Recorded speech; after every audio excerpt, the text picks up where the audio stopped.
Good morning friends, सभी को नमस्कार। बीपीएस ऑनलाइन क्लासों के अंदर आप सबका स्वागत है। 12th class Hindi medium chemistry के अंदर अपने पास में इसे प्रीवियस क्लास के अंदर अपन ने नया यूनिट शुरू कर लिया था। सॉल्यूशन अपन ने शुरू किया था, विलियन अपन ने शुरू किया था। इस विलियन के अंदर शुरुआती आपके विलियन की डेफिनेशन वगैरह बता दी गई थी। इसके अलावा अपने पास जो टॉपिक चल रहा था वो चल रहा था सांद्रता इकाइयां।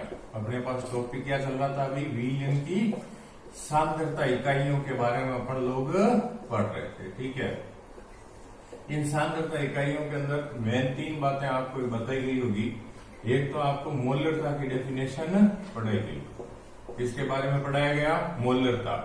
दूसरा जो आपके टॉपिक था वो कौन सा था? नॉर्मल था। कौन सा था? नॉर्मल था। और तीसरा जो टॉपिक था वो अपने पास कौन सा था अभी? फॉर्मल था। तीसरा टॉपिक कौन सा था? फॉर्मल था। वैसे मैंने अभी आपको बताया ये आपकी किताबों के अंदर अभी नहीं है, लेकिन 11th में आपको पढ़ाए गए थे। लेकिन 12th में नंबरिकल के दृष्टिकोण से ये तीनों टॉपिक क्या होते हैं? इंपॉर्टेंट। इसे पिछली क्लास के अंदर मैंने आपको इनकी डेफिनेशन है, इनके फॉर्मूले वगैरह आपको बता दिए गए थे। आज अपन इन पर एक एक नंबरिकल क्वेश्चन तरीका बता देते हैं। बाकी नंबरिकल कोई भी क्वेश्चन पूछा जाता है तो वो आपको आना चाहिए कि किस तरीके से अपने इन पर नंबरिकल क्वेश्चन करेंगे। ठीक है भाई। तो विशेषकर मोलरता और नॉर्मलता पर अपने नंबरिकल होते हैं, फॉर्मलता पे तो कम ही होते हैं, लेकिन फिर भी एक आधा नंबरिकल आपको इस पे बता दिया जाएगा। ठीक है भाई। तो जैसे मान लीजिए मैं आपको बता रहा हूं, कोई एक क्वेश्चन आ गया आपके पास, जैसे 5 ग्राम NaOH को क्या कहा मैंने आपके? 5 ग्राम मान लीजिए NaOH है, वो क्या है आपके? जल में घोलकर 5 ग्राम NaOH को जल में घोलकर आपके मान लीजिए 450 मिलीलीटर का विलियन बनाया गया। कितने का? 450 मिलीलीटर का क्या है आपके? विलियन बनाया गया है, सॉल्यूशन बनाया गया है। समझ लो इस बात को। क्या कहा? 5 ग्राम NaOH को जल में घोलकर 450 मिलीलीटर का विलियन आपके बनाया गया है। तो आपको पूछ ले, मान लीजिए इस विलियन की आपके मोलरता ज्ञात करनी है। इस विलियन की आपको क्या ज्ञात करनी है? मोलरिटी ज्ञात करनी है, मोलरता ज्ञात करनी है। तो कैसे करें? देखिए मैं बार बार कहता हूं, हमेशा कहता हूं, केमिस्ट्री में अगर नंबरिकल आपको सही करने हैं तो सवाल के अंदर, क्योंकि देखो अपने नंबरिकल ज्यादा नहीं, 2 या 3 नंबर के नंबरिकल केमिस्ट्री क्वेश्चन पेपर के अंदर आते हैं। अब इनको अपने को सही करना है तो पहले सवाल के अंदर क्या क्या दिया हुआ है वो क्या है अपने को सेट करना। ठीक है भाई। तो जैसे मोलरता ज्ञात करनी है आपको, ठीक है, ये मोलरता ज्ञात करनी है। तो अब आप सब जानते हैं मोलरता ज्ञात करने का फॉर्मूला मैंने बताया था। फॉर्मूला क्या था भाई? विलेय का भार ग्राम में। पहला क्या था आपके? विलेय का भार किसमें होना चाहिए? ग्राम के अंदर। ये विलेय का भार ग्राम में बटा क्या हो जाएगा? विलेय का अणुभार बटा क्या आ जाएगा भाई? विलेय का अणुभार इंटू क्या आ जाएगा? विलियन का आयतन किसमें होना चाहिए? लीटर में। इंटू किसमें होना चाहिए? विलियन का आयतन किसमें होना चाहिए? लीटर में। ये विलियन का आयतन किसमें आपके? लीटर में आपके होना चाहिए। ठीक है, ये 3 चीजें अपने को चाहिए मोलरिटी ज्ञात करने के लिए। विलेय का भार ग्राम में, विलेय का अणुभार इंटू विलियन का आयतन किसमें? लीटर में। अब देखिए एक एक चीजें पहले लिख लीजिए। सबसे पहले आपको क्या चाहिए? विलेय का भार ग्राम में। मेन चीज पता होनी चाहिए कि भाई सवाल ये दिया हुआ, तो बाकी तो क्या है? छोटा सा गुणा भाग है। विलेय का भार ग्राम में। बताओ भाई विलेय कौन है? मैंने पहले भी बताया था, जिसको घोला जाता है। ठीक है, तो 5 ग्राम NaOH को आपने घोला है तो इसमें विलेय कौन हो गया? NaOH हो गया। ठीक है, और कितना दिया हुआ है? विलेय कौन है? अपना NaOH है। और कितने ग्राम दे रखा है? 5 ग्राम आपको विलेय दे रखा है। उसके बाद मुझे क्या चाहिए? विलेय का अणुभार। क्या चाहिए मुझे? विलेय का अणुभार आपके चाहिए। तो ये विलेय का अणुभार। अब देखिए अणुभार अगर आपको ज्ञात करना, तो मैंने आपको पहले भी बता रखा है, 11th में भी आपको बहुत से अणुभार आपने निकाले हैं। तो अब विलेय कौन है? NaOH है। NaOH का आपको अणुभार निकालना है। ठीक है, ये NaOH का अणुभार निकालोगे तो आप सब जानते हो Na का वेट कितना? 23, ऑक्सीजन का 16, हाइड्रोजन का 1, टोटल कितना आ गया? 40 ग्राम। टोटल कितना आ गया? 40 ग्राम। ठीक है ना भाई। कुछ एलिमेंट्स के परमाणु भार याद रखिए जो आपको टेबल बनवा रखी होगी। Na का 23, ऑक्सीजन का 16, हाइड्रोजन का 1, टोटल कितना हो गया? 40 ग्राम। उसके बाद मुझे क्या चाहिए? विलियन का आयतन लीटर में। क्या चाहिए मुझे, विलियन का आयतन किसमें होना चाहिए, आपके लीटर में आपके होना चाहिए। तो क्या दे रखा है, बोलो कितने में घोल रखा है, 450 में घोल रखा है, तो ये आपके 450 मिलीलीटर दे रखा है, ये 450 मिलीलीटर दे रखा है। तो मैंने कहा इसको कन्वर्ट किसमें करना है, लीटर में करना है। तो लीटर में कन्वर्ट करने के लिए डिवाइडेड बाय 1000, क्या करोगे, 1000 से इसका भाग दे दोगे, तो 450 बटा 1000 कर दो। ओके, बस ये क्वेश्चन हो गया। तो ये आपके मोलरता एम बराबर क्या आ जाएगा, ये मोलरता एम बराबर आपके आ जाएगा, विलेय का भार कितना है भाई, विलेय का भार है आपके 5 ग्राम, कितना दे रखा है 5 ग्राम, बटा विलेय का अणुभार कितना निकाला आपने 40, इंटू विलियन का आयतन कितना है 450 बटा 1000, ये 450 और ये बटा 1000 ऊपर ले जाओगे, ठीक है ना भाई, और इसका हल करोगे तो आपका उत्तर आ जाएगा, ठीक है ना।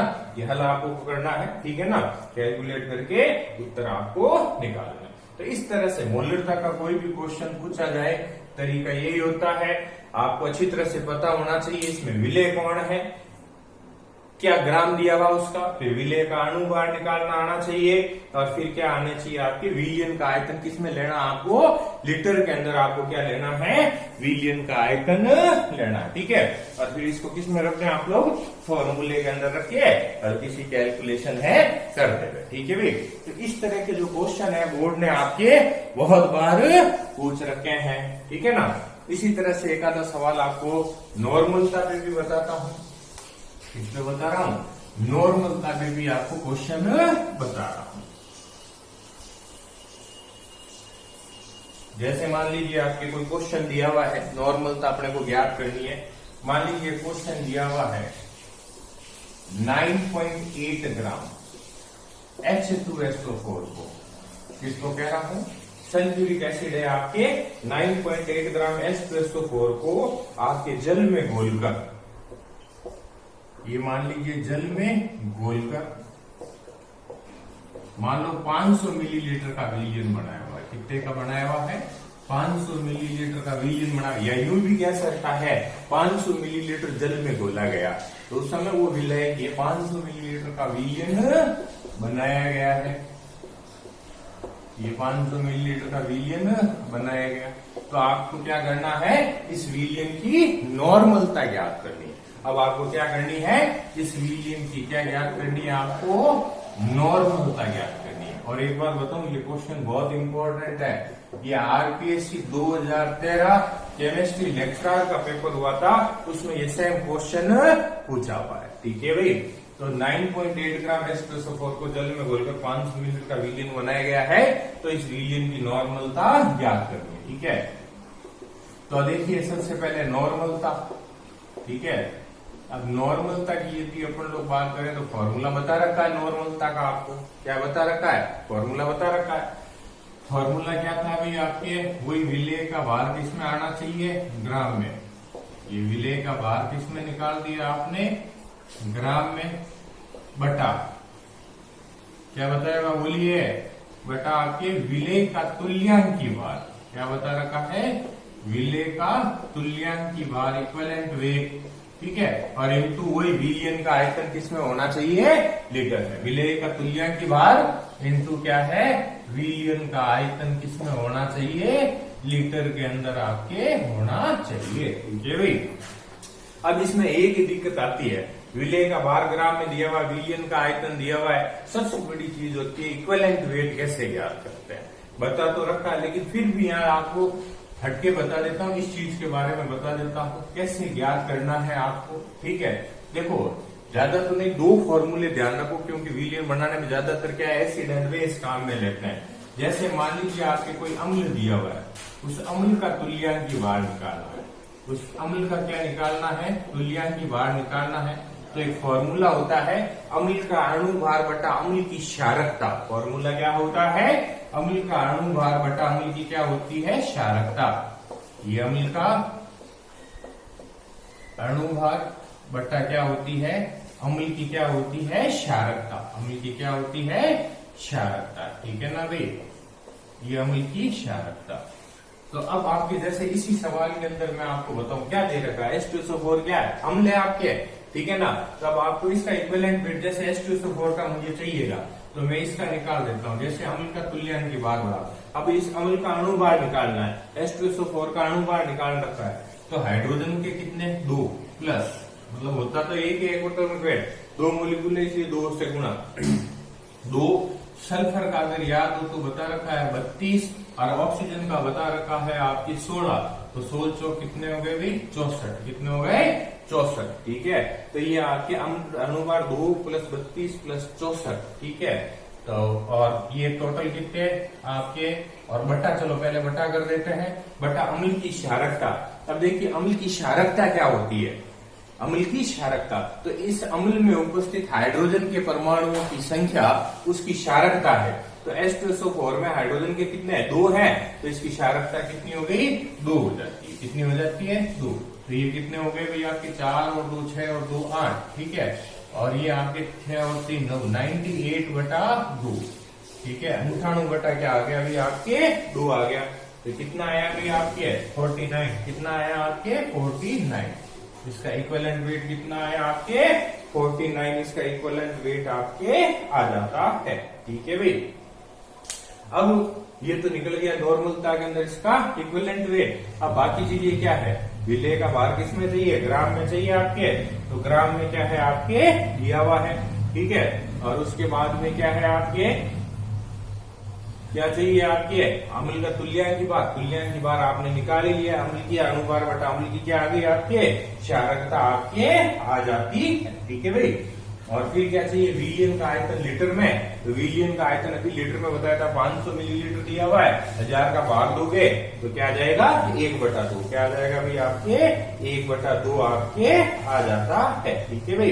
तो जैसे मान लीजिए निकाल लीजिए आप लोग, नॉर्मल था n बराबर, बोलो भाई विलेय का भार ग्राम में कितना दिया है 9.8, ये 9.8, ठीक है, बटा विलेय का इक्विवेलेंट वेट तुल्यांक भार कितना आया 49, कितना आया 49 इंटू, ठीक है, विलियन का आयतन लीटर में कितना दिया हुआ है 500 मिलीलीटर, ये 500 और ये ऊपर चला गया आपके 1000, ठीक है भाई। कैलकुलेट करोगे तो इसकी क्या आ जाएगी नॉर्मलता आ जाएगी, क्या आ जाएगी आपके नॉर्मलता आपके आ जाएगी। आगे भी बात समझो आपके, तो ये कहलाता है नॉर्मलता ज्ञात करना।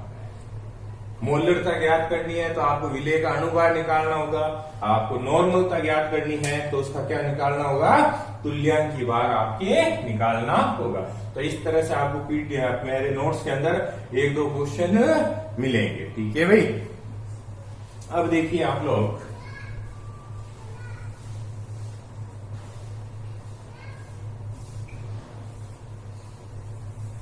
इस तरह से मोलरता और किस पे आपके नॉर्मलता पे क्या हो गए भाई क्वेश्चन हो गए, किस पे हो गए नॉर्मलता पे क्वेश्चन हो गए। समझाने के लिए बताए, हो सकता है आपके आंकड़े आपको चेंज भी मिले, आंकड़े कोई भी दे, तरीका क्या होता है आपके सेम होता है, तरीका क्या होता है आपके सेम होता है। अब देखिए वैसे फॉर्मूला पे क्वेश्चन आता तो नहीं है क्योंकि आपके है नहीं, अभी हटाया हुआ है, लेकिन फिर भी एक क्वेश्चन आपको बताना चाहूंगा फॉर्मूला कैसे ज्ञात करते हैं। तो जैसे मान लीजिए मैं आपको बताऊं 60 ग्राम एसिटिक अम्ल को, क्या बताया आपके 60 ग्राम किसके एसिटिक अम्ल को, ये 60 ग्राम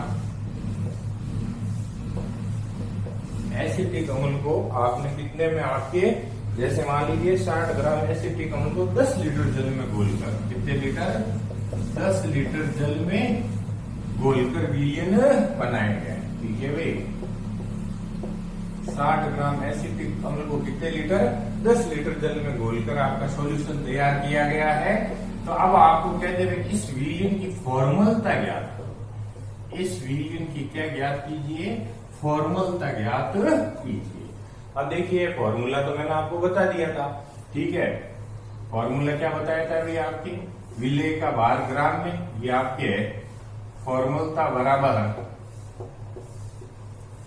विलेय का भार किसमें होना चाहिए ग्राम में, ये विलेय का भार ले लो भाई ग्राम में, ये विलेय का भार ग्राम में, बटा क्या बताया था विलेय का सूत्र भार बताया था, विलेय का क्या बताया था सूत्र भार बताया था, ठीक है, और इनटू क्या आ जाएगा, वही आपके विलियन का आयतन किस में होना चाहिए, लीटर में।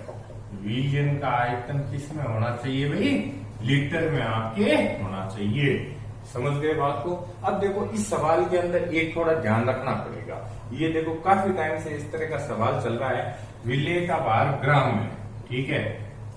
अब ये जो विलेय का भार ग्राम में है ना, यहाँ आपके क्या दे रखा है, 60 ग्राम दे रखा है। क्या दे रखा है, 60 ग्राम आपके दे रखा है। समझ गए बात को। विलेय का भार क्या दे रखा है, 60 ग्राम दे रखा है। अब इसमें मेन क्या है, विलेय का सूत्र भार है। मेन क्या है, विलेय का क्या है भी, आपके सूत्र भार होता है। अब देखो इसी पार्ट पे थोड़ा मेरी बात को ध्यान से सुनना। इसी पार्ट के लास्ट में आपको मैं दो चीजें पढ़ाऊंगा। एक तो आपकी जो विलेय है इनके अणुओं का सगुणन, और एक पढ़ाया जाएगा आयनन। क्या पढ़ाया जाएगा, आयनन। एक तो पढ़ाया जाता है सगुणन और एक क्या पढ़ाया जाता है, आयनन आपके पढ़ाया जाता है। तो इस समय क्या है आपके कि यहाँ विलेय का जो सूत्र भार है, वैसे एसिटिक अम्ल।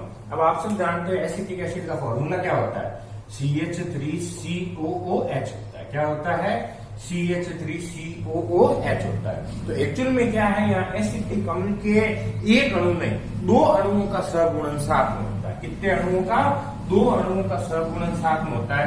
तो इस पूरे का सूत्रपात निकालोगे तो आएगा 60, लेकिन एक अणु इसमें सहगुणित नहीं होता। आपको हमेशा इसके 2 मोल, आपको मैं बताऊंगा इसी पार्ट के अंदर, आपके लास्ट के अंदर ये आयनन है, सहगुणन वगैरह है आपके, ये मिलेंगे तो उसमें ये चीज देखने को मिलेगी। तो आप इस एसिटिक अम्ल का सूत्र भार तो निकालोगे 60, लेकिन इसको क्या करना पड़ेगा, 2 से गुणा करना पड़ेगा। 2 से गुणा करोगे ना तो ये क्या आएगा, 120 ग्राम आएगा। कितना आएगा, एक अणु का जो सूत्र भार है वो होता है 60, लेकिन एसिटिक अम्ल में एक साथ क्या होता है, 2 अणुओं का क्या होता है, सहगुणन होता है। देखो कुछ अणुओं का सहगुणन होता है, कुछ अणुओं का क्या होता है, आयनन होता है। क्या होता है आपके, आयनन होता है। जैसे आपको मैं बताऊं, नमक है ना, नमक के 1 मोल को पानी में घोलोगे ना तो आपको 2 मोल मिलेंगे, वो आयनन कहलाता है। कैसे मिलेंगे, जैसे ये मान लीजिए आपके NaCl का सहगुणन किया आपने, अपन सब जानते हैं ये Na प्लस और Cl बनता है। आपने इसका 1 मोल जल में घोलोगे ना तो 1 मोल Na का और 1 मोल Cl का, 1 और 1 कितने हो गए, 2 मोल। यानी 1 रुपया इन्वेस्ट करो और आपको कितना मिल रहा है, 2 रुपया मिल रहा है। ये आयनन होता है। इसी तरह से क्या होता है, सहगुणन भी आपके होता है। तो ये तो बाद की बातें, लेकिन यह ध्यान रखना आप कंफ्यूज नहीं हो सवाल को देखकर कि यहाँ आप सर ने 60 के बजाय 120 जैसे लिया है। तो 60 ग्राम तो एक अणु का होता है, लेकिन इसके 2 अणुओं का सहगुणन 60 होता है। बाकी तो कोई दिक्कत नहीं है, ठीक है ना। F बराबर विलेय का भार कितना हो गया, 60 दे रखा है। विलेय का सूत्र भार कितना हो जाएगा, 120, और कितने में घोल रखा है भाई आपने, 10 लीटर में घोल रखा है। तो 10 लीटर में घोल रखा है तो उसमें कोई दिक्कत ही नहीं है, सारा मामला लीटर में ही दे रखा है। तो ये लीटर में हल करोगे क्या आ जाएगा, इसका जवाब आ जाएगा। तो इस तरह से मूल्यता पे क्वेश्चन बता दिया गया, नॉर्मलता पे बता दिया गया और आपको किस पे, फॉर्मलता पे भी क्या बता दिया गया, क्वेश्चन बता दिया। ठीक है भाई। तो ये आपका जो पहला भाग होता है वो कंप्लीट हो जाता है। कौन सा, सांद्रता इकाइयों में पहला भाग कौन सा, भार आयतन मात्रक। पहला भाग कौन सा होता है, भार आयतन मात्रक होता है। ठीक है। अब बात करते हैं अपन इसके सेकंड पोर्शन की। इसकी बात करते हैं, इसके सेकंड पोर्शन की बात करते हैं। तो इसका बी पार्ट आपको बताया गया था, भार भार मात्रक। बी क्वेश्चन कौन सा बताया गया था, भार भार मात्रक। ठीक है, बी क्वेश्चन कौन सा है, भार भार मात्रक आपके होता है। अब इसमें भार भार मात्रक के अंदर क्या होगा कि विलेय और विलय दोनों को भार में व्यक्त करना है। विलेय को भी किस में व्यक्त करना है, भार में व्यक्त करना है, और विलय को भी किस में व्यक्त करना है, भार में। भार में का मतलब या ये भी ग्राम में, ये भी ग्राम में, या ये भी मिलीलीटर या लीटर में, तो ये भी मिलीलीटर या लीटर में आपके हो सकता है। समझ रहे हो मेरी बात को। भार भार का मतलब ये भी, उसमें भार आयतन में क्या था, 1 ग्राम में था, तो एक इसमें था मिलीलीटर के अंदर था। तो इसमें दोनों सांद्रता इकाइयां क्या रहेगी, सेम रहेगी। ठीक है भाई। ये भी ग्राम में होगा तो ये भी क्या होगा, आपके ग्राम के अंदर आपके होता है। तो इसमें भी 2-3 फॉर्मूले आपको बता रहा हूं, पहले वो देखें, उसके बाद उनसे क्या होंगे, नंबरिकल क्वेश्चन होंगे। तो बार बार मात्रक का जो सबसे पहला टॉपिक आता है वो आता है द्रव्यमान प्रतिशत। पहला कौन सा आता है? द्रव्यमान प्रतिशत या भार प्रतिशत। द्रव्यमान प्रतिशत या क्या है? भार प्रतिशत या W%। याद रखना इसको कैसे रिप्रेजेंट करते हैं? W% अपन लोग से रिप्रेजेंट करते हैं। द्रव्यमान प्रतिशत या भार प्रतिशत या W आपके परसेंट या W/W% भी अपन इसे कह सकते हैं। अब इसकी परिभाषा क्या है? देखिए परिभाषा बड़ी ध्यान से आप लोग सुने। 100 ग्राम विलियन में घुले हुए, इसमें आपके 100 ग्राम विलियन में घुले हुए, एक परिभाषा याद करोगे 3 याद होगी। 100 ग्राम विलियन में घुले हुए विलेय के ग्राम भारों की संख्या, विलेय के ग्राम भारों की संख्या या विलेय का भार ग्राम में भी लिख सकते हैं। विलेय के ग्राम भारों की संख्या, उसका क्या कहलाता है भाई? द्रव्यमान प्रतिशत कहलाता है। उसका क्या कहलाता है? द्रव्यमान प्रतिशत, W/W% या शॉर्ट में W% भी उसे अपन लोग कह सकते हैं। 100 ग्राम विलियन में घुले हुए विलेय के ग्राम भारों की संख्या, उसका क्या कहलाता है? द्रव्यमान प्रतिशत कहलाता है। ओके, अब देखिए क्या नंबरिकल आते हैं, सब पे नंबरिकल क्वेश्चन है। इसका फॉर्मूला क्या रहेगा द्रव्यमान प्रतिशत का? तो देखिए आप लोग, द्रव्यमान प्रतिशत बराबर द्रव्यमान प्रतिशत वही W% बराबर आपके फॉर्मूला रहता है WB/WA। क्या है आपके? WB/ क्या है आपके? WA प्लस क्या रहता है? WB रहता है। और इनटू क्या आएगा? परसेंट में ना, इनटू क्या आएगा आपका? 100। ठीक है भाई, WB/WA प्लस WB इंटू 100। अब देखिए यहां से ये नए शब्द शुरू हो जाते हैं इस पार्ट में। यहां से इस पार्ट में ये नए शब्द शुरू हो जाते हैं। WB क्या है? WA क्या है? और A और B क्या है?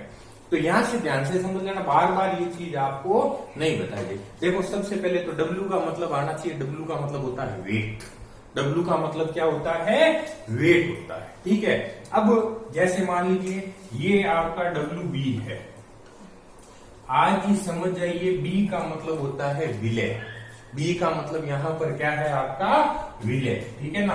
तो WB का मतलब B विलेय हो गया और W हो गया भार। तो ये आ गया विलेय का भार। किसका भार? आपके विलेय का भार। ये WB क्या आ गया? विलेय का भार।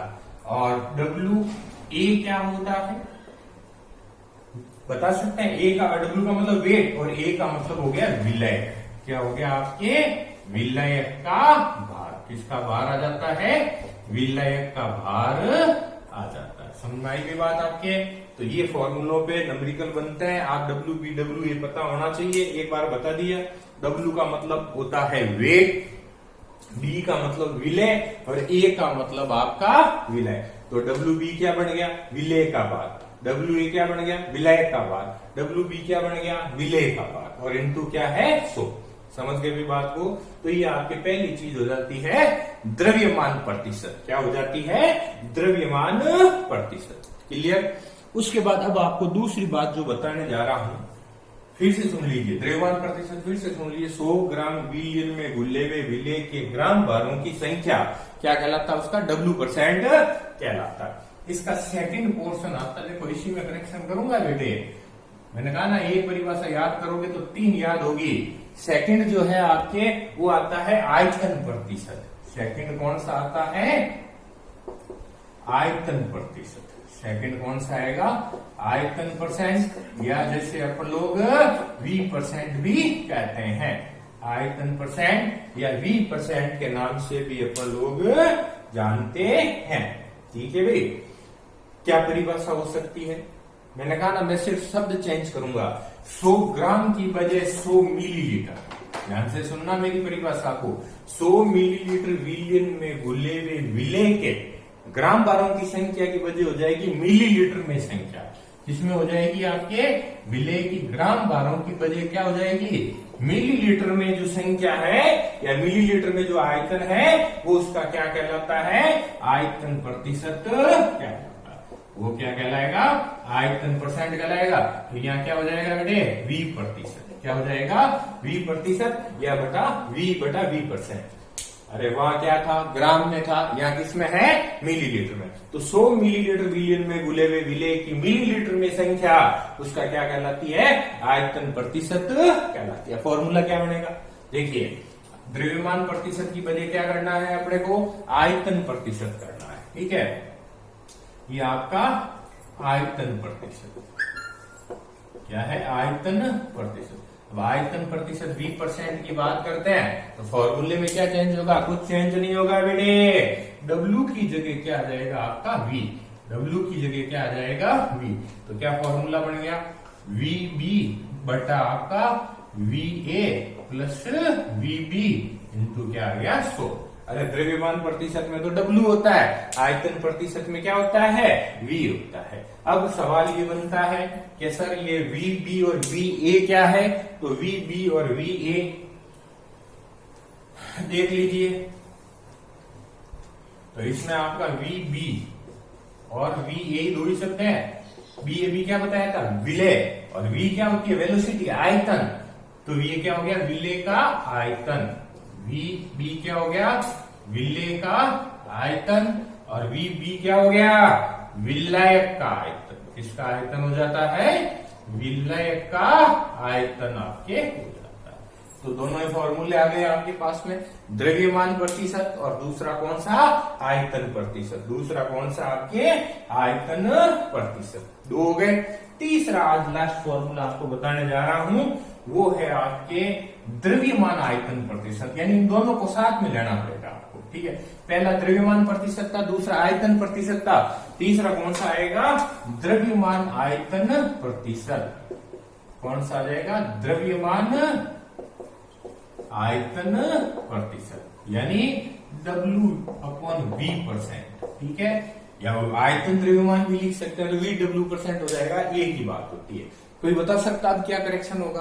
देखो द्रव्यमान की बात की थी तो दोनों किसमें थे ग्राम में, आयतन की बात की थी दोनों किसमें थे मिलीलीटर में, और द्रव्यमान और आयतन दोनों साथ हो रहे हैं तो उस कंडीशन में एक चीज को तो मिलीलीटर में ले लो और एक चीज को किसमें ग्राम में ले लो। किसमें ले लो ग्राम में ले लो। जैसे इसी में 100 मिलीलीटर विलियन में घुले हुए विलेय के ग्राम भारों की संख्या, एक तो हो गया मिलीलीटर में और एक किसमें हो गया ग्राम में। तो विलेय की भार ग्राम में या ग्राम भारों की जो संख्या है वो क्या कहलाती है द्रव्यमान आयतन प्रतिशत। वो क्या कहलाएगी द्रव्यमान आयतन प्रतिशत आपके कहलाता है। तो एक किसमें आ गया मिलीलीटर में और एक किसमें आ गया आपके ग्राम में, तो वो क्या कहलाता है W/V% आपके कहलाता है। ठीक है ना। अब देखिए W/V% ज्ञात करने का क्या फॉर्मूला होगा भाई। इसका फॉर्मूला होता है विलेय का भार ग्राम में। विलेय का भार किसमें होना चाहिए, हिंदी में लिख रहा हूं मैं, ग्राम में बटा आपका विलियन का आयतन, बटा क्या आ जाएगा विलियन का आयतन। अरे विलियन का आयतन का मतलब ही क्या है विलेय प्लस विलेय का भार है, विलियन का आयतन इंटू क्या हो जाएगा 100, इंटू क्या हो जाएगा 100। तो ये आपके विलेय का भार ग्राम में बटा विलियन का आयतन इंटू क्या हो जाएगा 100। तो इससे क्या निकल जाएगा द्रव्यमान प्रतिशत निकल जाएगा। तो आज की इसमें कितनी बातें, 3 बातें बता दी गई। पहली कौन सी W%, दूसरी कौन सी V%, तीसरी कौन सी W/V%। ठीक है ना। तीनों के फॉर्मूले सिंपल से फॉर्मूले, कोई लंबे चौड़े फॉर्मूले नहीं है और इनपे हमेशा क्या है आंशिक परसेंट बेटे पूछा जाता है। ठीक है ना। तो ये तो थी आपकी किताब की बात, ये 3 फॉर्मूले किताब के थे, लेकिन मैं आपको और एक्स्ट्रा बताऊंगा। मैं एक अगली क्लास के अंदर आपको एक मोलरता नहीं मोलरता के बारे में, इसके अलावा पीपीएम है पीपीबी है उनके बारे में भी आपको बताऊंगा। ठीक है ना। तो इतना अपना पीडीएफ से आप लोग नोट करें। उसके बाद में नेक्स्ट क्लास के अंदर आपके इसका क्या इन तीनों पे नंबरिकल बताते हुए अपन लोग आगे चलेंगे। ठीक है भाई। तो अच्छी तरह से इसको पढ़ें। धन्यवाद।